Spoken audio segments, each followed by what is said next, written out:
The game never stops, and neither do we. Welcome to the SDH Network. We are around the corner from everywhere, and this is Morning Espresso for January 1st. I'm Jason Longshore. The Morning Espresso is brought to you by Oglethorpe University, Atlanta's premier undergraduate learning experience and soccer powerhouse. A new calendar year doesn't slow the game down. If anything, it accelerates it. We already have a managerial change. We have tournaments heading towards the knockout rounds and turning unforgiving. We've got some investigations, reopening old questions, and we've got clubs positioning themselves for what comes next. Let's start 2026 where the noise is the loudest. That's London. That's Stamford Bridge. Chelsea and Enzo Maresca have parted ways with immediate effect, closing another chapter before it was really ever meant to end at Chelsea. Less than 2 years into a 5-year contract, the split does follow a winless run of 3 matches and a draw with Bournemouth that saw the team and the manager booed off the field. I don't think it's purely that, though. Maresca had success. He delivered silverware. He won the UEFA Conference League. He won the expanded FIFA Club World Cup, a huge win for the club. Across all competitions, his record was solid, according to historical Chelsea standards. But Chelsea's never just comfortable, really, ever. It's not purely results. Trajectory is an issue. They're 5th. They're well off the title pace. They're only a few points clear of the middle of the league. They've dropped 15 points from winning positions. That's not purely bad luck. It is a pattern. That pattern has seen confidence erode a little bit inside the building. I think supporters have been a little too knee-jerk, and that's just becoming the way of pro sports, and it's happening everywhere, and it's not a good thing. It can lead clubs to making rash decisions, and we've seen that happen. I don't think that's the case here, actually. I think there's more to it, and that's part of the issue here. You know, like Maresca picked up Manager of the Month honors in November. I think he was handed the award on December 12th, and now it's January 1st and he's gone. Now, the month made everything shakier. Maresca publicly spoke not too long after winning that Manager of the Month award about feeling unsupported. Reporting has come out that he had informed the club about contact with people connected with Manchester City regarding a possible future vacancy. It doesn't exist right now. City have denied any openings, and Pep Guardiola remains under contract. But the timing matters, and they will be looking at what a succession plan could look like because it is feeling more and more possible that Pep decides to step down at the end of the year.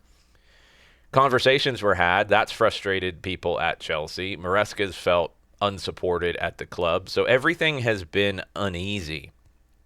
That's an issue. This still is unexpected, the way it happened and when it happened. Chelsea's ownership group remained committed to their long-term model, which needs to create some more sustainability within it and some more, I think, consistency and leadership. We'll see if they can get there. Some of the candidates looking at this possibility now being open, Liam Rossignol, who has done very well at Strasbourg, Francesco Farioli, Eric Ramsey of Minnesota United has been mentioned, which does not feel like he fits the profile in terms of the style of play at all. The way that Minnesota United played in MLS this past year did not feel like the style of play that you would expect from a team contending for trophies in Europe. But anything is possible. We'll see. An interim will take charge this weekend. Chelsea hit reset midseason, and it's something that they've done many, many times, and it's something that needs to change for the club to become a more stable entity at the top of the Premier League. We'll see if they can get there.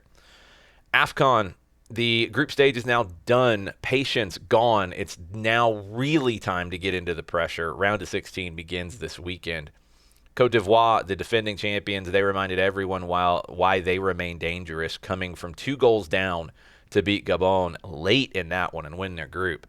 Late goals, emotional swings, resilience, that's defined at Côte d'Ivoire so far in the tournament. They are unbeaten in a long run of 14 matches now. Cameroon, they showed similar resolve. They rallied past Mozambique to finish level on points with Ivory Coast and set up a meeting with South Africa, which will be a must-watch in the knockout rounds. Mozambique will move on as one of the best third-place finishers. They'll play Nigeria. That is another game that is a must-watch. Algeria completed a perfect group stage. They will play DR Congo. I will add that to the list of games that are must-watch. Just basically watch all 8. The knockout bracket also has some heavyweights with some underdogs like Sudan. Senegal will be the opponents for Sudan. Tunisia will play Mali. Morocco will play Tanzania. Egypt will meet Benin. Sudan is one of the teams that I think everybody is rooting for here. They have achieved this entirely away from home amid a humanitarian crisis. It's one of the stories defining narratives here in this tournament. But there's no cushions anymore. Reputation doesn't protect you anymore. One mistake, one moment, and you could be moving on or your tournament could be done. The knockout rounds start on Saturday. Let's go to Argentina. You've got a lot of success in the game in Argentina at the moment, but you've got a lot of questions going on at home, and the governing body is facing their most serious scrutiny in years. Investigations into the Argentine Football Association have expanded now following allegations tied to a luxury property outside of Buenos Aires. This all started, it's crazy, it was public comments from Carlos Tevez and has since grown into multiple judicial probes involving senior federation officials. In early December, police raids targeted AFA headquarters and more than a dozen clubs, and that was tied to a sponsorship that is with the federation, but also with many clubs. And some of the clubs said that the sponsor had not paid out on their contracts. So lots of confusion in all of that. But days later, authorities searched the property at the center of this complaint, uncovering luxury vehicles, aviation access, and items linking the site back to AFA leadership.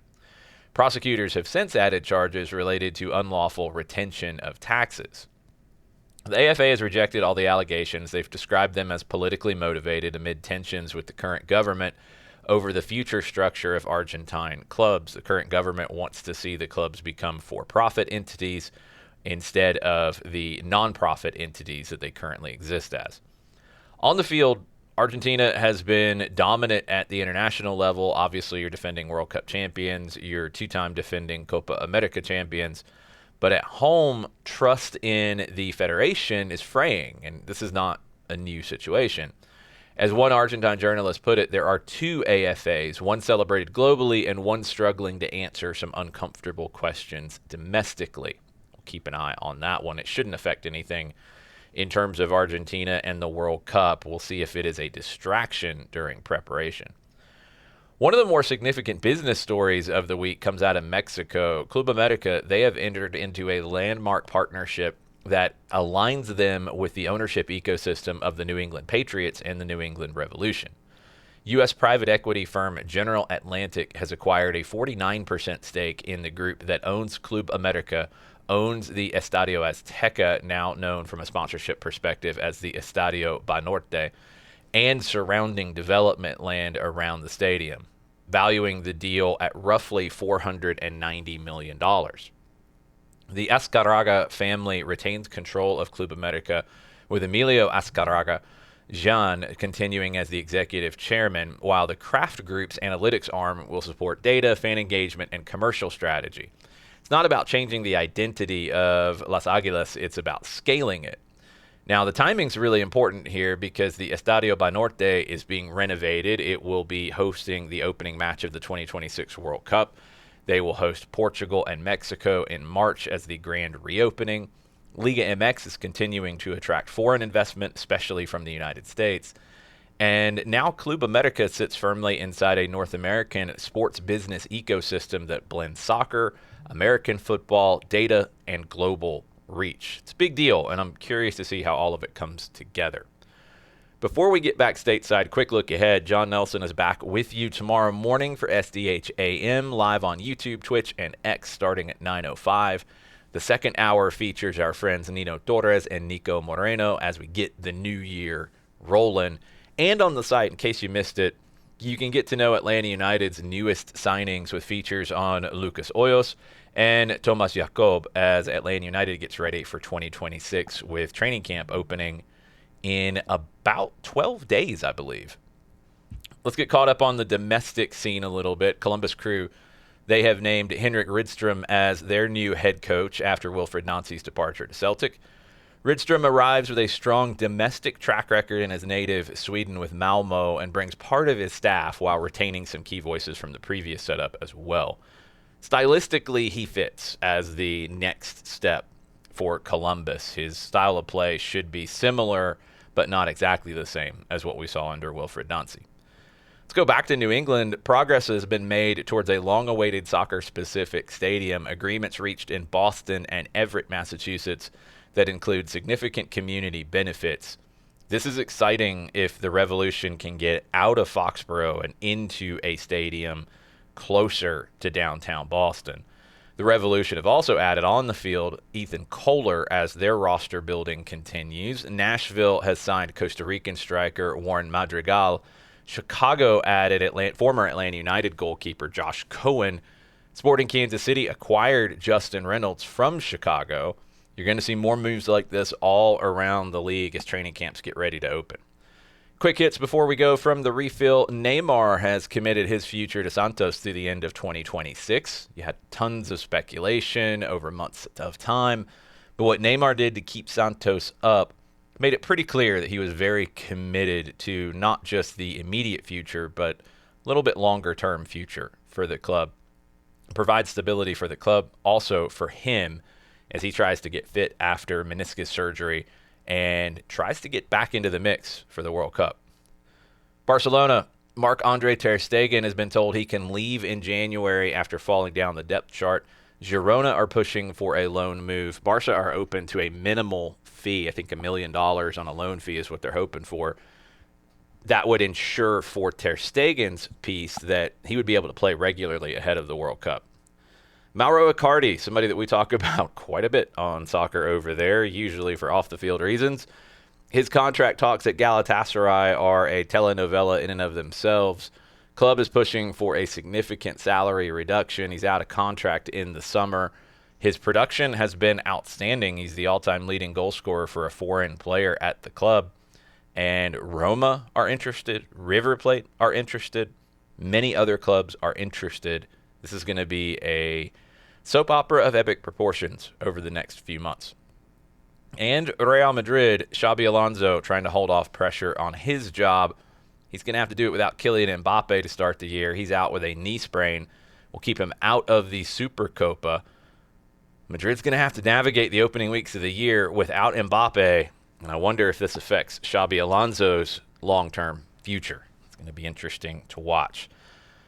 Final whistle time. A new year is here, and there's just no easing into it. You've already got big decisions. You've got a knockout tournament getting ready to go in Africa. You've got some serious investigations in Argentina and ambition from a lot of clubs all over the world. That's already shaping the story as we're just a few hours in to 2026.